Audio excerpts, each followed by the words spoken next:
For far too long, Americans have been forced to put up with Democrat-run cities that set loose savage, bloodthirsty criminals to prey on innocent people, really very, very innocent people. In every place, they control radical left judges, politicians, and activists. Before we start the show, I want to let you know something that I found out just last night. We hit some new lows over the weekend with the MAGA gang desperately trying to characterize this kid who murdered Charlie Kirk as anything other than one of them and doing everything they can to score political points from it. The television world was shaken by a sudden and unexpected announcement that one of America's most recognizable late-night hosts, Jimmy Kimmel, would be taken off the air indefinitely.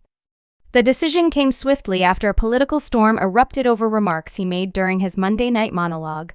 Remarks that touched on one of the most explosive and divisive topics in the current political landscape, the assassination of conservative activist Charlie Kirk and the heated speculation surrounding the alleged killer.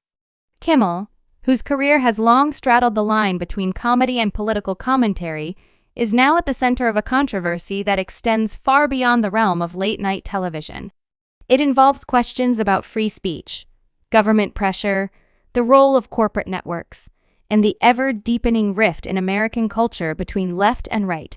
The controversy began quietly enough, almost unnoticed, when Kimmel delivered his Monday night monologue. As he often does, he blended humor with biting social commentary. In the course of discussing the shocking news of Charlie Kirk's assassination, Kimmel suggested that the alleged killer might have had ties to the far-right movement. He accused what he called the MAGA gang of scrambling to shape the narrative, desperately trying to paint the killer as anything but one of their own. His words struck at the heart of the ongoing struggle over political ownership of tragedies, where both sides of the aisle attempt to weaponize events for partisan gain. While Kimmel's intention may have been to satirize and criticize political spin, his phrasing immediately provided ammunition to those eager to portray him as reckless, insensitive, and even dangerous. At first, the reaction was muted. The episode aired, audiences laughed and groaned in typical fashion, and the news cycle moved forward. But within 24 hours, the story took on a life of its own. What had been a late-night quip suddenly transformed into a national debate, thanks largely to the intervention of a powerful figure, Brendan Carr, the Trump-aligned chairman of the Federal Communications Commission. Appearing on a far-right webcast, Carr condemned Kimmel's remarks in stark and dramatic terms. He described the host's comments as some of the sickest conduct possible and strongly urged ABC Kimmel's network to suspend him. His words were not mere criticism. They carried the implied weight of regulatory authority, a warning shot to Disney, ABC's parent company, and to the network's local affiliates who depend on FCC licensing to operate. Within hours of Carr's statement, the situation spiraled. Nexstar, one of the largest owners of local television stations affiliated with ABC, announced that it would no longer air Jimmy Kimmel Live. Nearly 24 stations across the country suddenly revolted, declaring that Kimmel's show would not appear in their nightly lineups. This was more than symbolic. It was a dramatic move that threatened the show's reach and profitability. Faced with affiliates abandoning ship and mounting political pressure, Disney made a decision that shocked the media world. They would pull the show entirely, suspending Kimmel indefinitely. The announcement landed like a bombshell in newsrooms, igniting a fresh wave of debate over whether Kimmel was the latest victim of so-called cancel culture, or whether his words had crossed an unforgivable line in a deeply divided America. Brian Stelter, CNN's chief media correspondent, broke the news live on air, describing it as a rapidly developing crisis for both ABC and Kimmel. Stelter pointed out the extraordinary speed at which events unfolded, from a late-night monologue barely noticed on Monday to national outrage by Tuesday to cancellation by Wednesday. He underscored that Kimmel had not yet spoken publicly, nor had his representatives released any statement. The silence from Kimmel only fueled speculation about whether he had been blindsided by the decision or whether behind-the-scenes negotiations were already underway. The controversy over Kimmel's remarks lies not just in what he said, but in how those words were interpreted.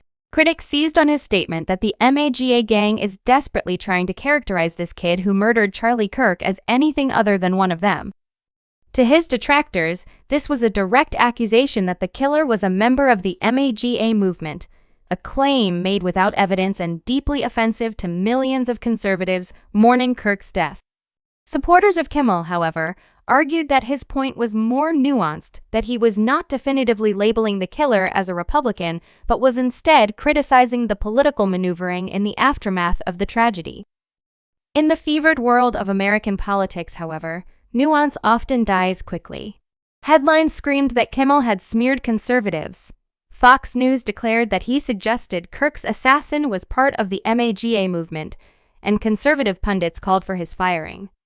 Adding to the firestorm was a second element of Kimmel's monologue. He mocked President Trump's response to Kirk's death, ridiculing the decision to fly flags at half-staff and comparing it to the way a child grieves for a goldfish. To many conservatives, this was beyond satire. It was cruelty aimed at diminishing the mourning of a slain activist and belittling the grief of his supporters. To many liberals, it was dark comedy targeting political theater. But in an era when political loyalties are treated as sacred, the joke landed like a provocation, feeding into a narrative that late-night comedy is openly hostile to conservatives.